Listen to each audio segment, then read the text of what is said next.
നമസ്കാരം. Raf talk ഫുട്ബോളിലേക്ക് അവർക്കും സ്വാഗതം. ബ്രസീലിയൻ ഫുട്ബോളിലെ രണ്ട് യുവ സ്ട്രൈക്കർമാർ പൊളിച്ചടുക്കിക്കൊണ്ടിരിക്കുകയാണ്. കാർലോ ആഞ്ചലോട്ടിക്ക് തീർച്ചയായിട്ടും അവരെ അടുത്ത വേൾഡ് കപ്പിനുള്ള സ്ക്വാഡിലേക്ക് പരിഗണിക്കാം. ഒരു മികച്ച ഗോളടി വീരൻ, നമ്പർ 9 സ്ട്രൈക്കർ ഇല്ല എന്നതായിരുന്നു കുറേ കാലമായിട്ട് ബ്രസീലിനെ അലട്ടിക്കൊണ്ടിരിക്കുന്ന പ്രശ്നം. ടിറ്റയുടെ കാലഘട്ടത്തിലൊക്കെ അത് വല്ലാതെ അദ്ദേഹത്തെ വലച്ചിട്ടുണ്ട്. ഇപ്പോഴിതാ മികച്ച സ്ട്രൈക്കർമാർ വളർന്നു വരുന്നു. തീർച്ചയായിട്ടും കായോ ഹോർഗയെ അവർക്ക് ഉപയോഗപ്പെടുത്താൻ കഴിയുന്ന പ്ലെയറാണ്. അത് കൃത്യമായിട്ട് മനസ്സിലാക്കിയിട്ടുണ്ട് കോച്ച് കാർലോ ആഞ്ചലോട്ടി. അതുകൊണ്ട് തന്നെയാണ് അദ്ദേഹത്തെ സെപ്റ്റംബറിലെ കോളപ്പിലേക്ക് ടീമിലെടുത്തതും ഒരു കളി കളിപ്പിച്ചതും. ഒക്ടോബറിലെ കോളപ്പിലേക്ക് പിന്നെ ബ്രസീലിയൻ ലീഗിൽ കളിക്കുന്ന താരങ്ങൾ അങ്ങനെ എടുക്കേണ്ട എന്ന തീരുമാനമായിരുന്നു. യൂറോപ്പിൽ നിന്നുള്ള താരങ്ങൾ എടുത്താൽ മതി എന്നുള്ളത്. അത് ട്രാവലിങ്ങിനൊക്കെ സൗകര്യമൊക്കെ കിട്ടാൻ വേണ്ടിയിട്ടാണ്. ഏതായാലും ക്രുസെയ്റോയിൽ ഇപ്പോൾ ഗോളടിച്ച് കൂട്ടുകയാണ് 23-കാരനായിട്ടുള്ള കായോ ഹോർഗെ. അവൻ എന്തായാലും നവംബറിലെ കോളപ്പിൽ ഉണ്ടാകും എന്ന കാര്യം ഉറപ്പുമാണ്.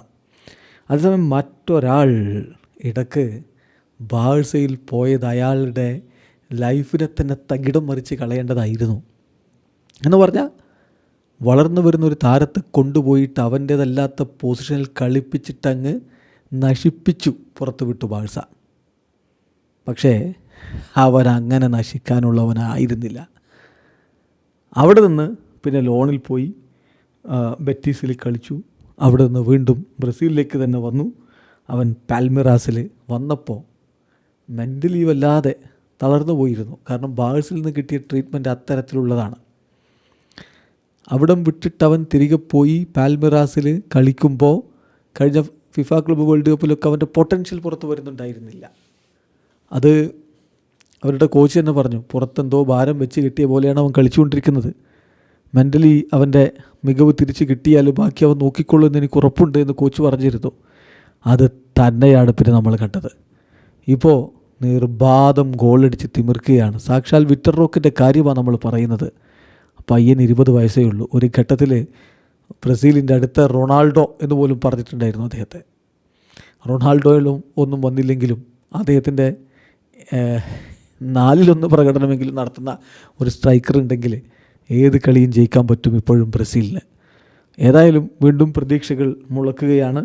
ഇതാ പൊളിച്ചെടുക്കുകയാണ് വിക്ടർ റോക്ക്. അവന് പ്രായം 20 ഉള്ളൂ. അതിനിടക്കാണ് ബാഴ്സയിൽ പോയിട്ട് ഇങ്ങനൊരു അനുഭവം ഉണ്ടായിട്ട് തിരികെ വരേണ്ടി വന്നത്. അതെന്തോ ആവട്ടെ, ബാഴ്സ അവൻ അർഹിക്കുന്നില്ല എന്ന് കരുതുക. അത് തെളിയിക്കേണ്ടത് ഇനി അവനാണ് ഭാവിയിൽ. ഏതായാലും ഇപ്പോൾ ഇന്നലെയും അവൻ്റെ വക ഇരട്ട ഗോളുകൾ പിറന്നു. പാൽമിറാസ് 5-1 ബ്രാഗൻറ്റിനെയോ പരാജയപ്പെടുത്തുമ്പോൾ വിക്ടർ റോക്കിൻ്റെ വക ഇരട്ട ഗോളുകളാണ് വന്നത്. പൊളിച്ചെടുക്കുക എന്ന് പറഞ്ഞാൽ ഇപ്പോൾ ഇന്നലെ അവൻ്റെ ഒരു പ്രകടനത്തിൻ്റെ കണക്കുകൾ നമ്മൾ നോക്കിയാൽ ബ്രസീലിയൻ ലീഗിലെ മൊത്തത്തിൽ അവൻ്റെ പെർഫോമൻസ് വളരെ മികച്ചതാണ്. അതോടൊപ്പം ഇന്നലത്തെ കളിയുടെ മാത്രം കണക്ക് നോക്കിയാൽ 2 ഗോളുകളാണ് അവൻ നേടിയത്. 2 കീ പാസുകൾ ഉണ്ടായിരുന്നു. 15 പാസുകൾ കൊടുത്തതിൽ 14 ലക്ഷ്യത്തിലെന്ന് പറഞ്ഞാൽ 93% പാസിംഗ് ആക്യുറസി. 4 ഡ്രിബിളിങ്ങുകളിൽ 3 സക്സസ്ഫുൾ.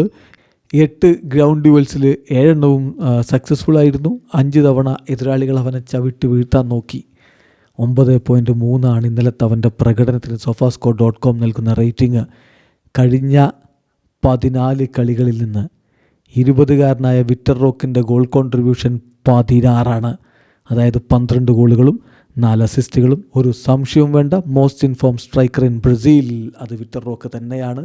വരുന്ന കോളപ്പുകളിൽ ആഞ്ചലോട്ടിക്ക് കണ്ണുമടച്ച് 2 പേരെയും ടീമിലേക്ക് എടുക്കാവുന്നതാണ്. അടുത്ത കോളപ്പിൽ താൻ കൂടുതൽ പരീക്ഷണങ്ങളിലേക്ക് പോകുമെന്ന് ആഞ്ചലോട്ടി ഓൾറെഡി പറഞ്ഞ സ്ഥിതിക്ക് അദ്ദേഹത്തിന് സ്ഥാനമുണ്ടാവും ടീമിൽ എന്ന് തന്നെ കരുതണം. വീഡിയോ അവസാനിക്കുന്നു. ഫുട്ബോൾ ലോകത്ത് കൂടുതൽ വിശേഷങ്ങളുമായി റാഫ് ടോക്സ് എത്താം.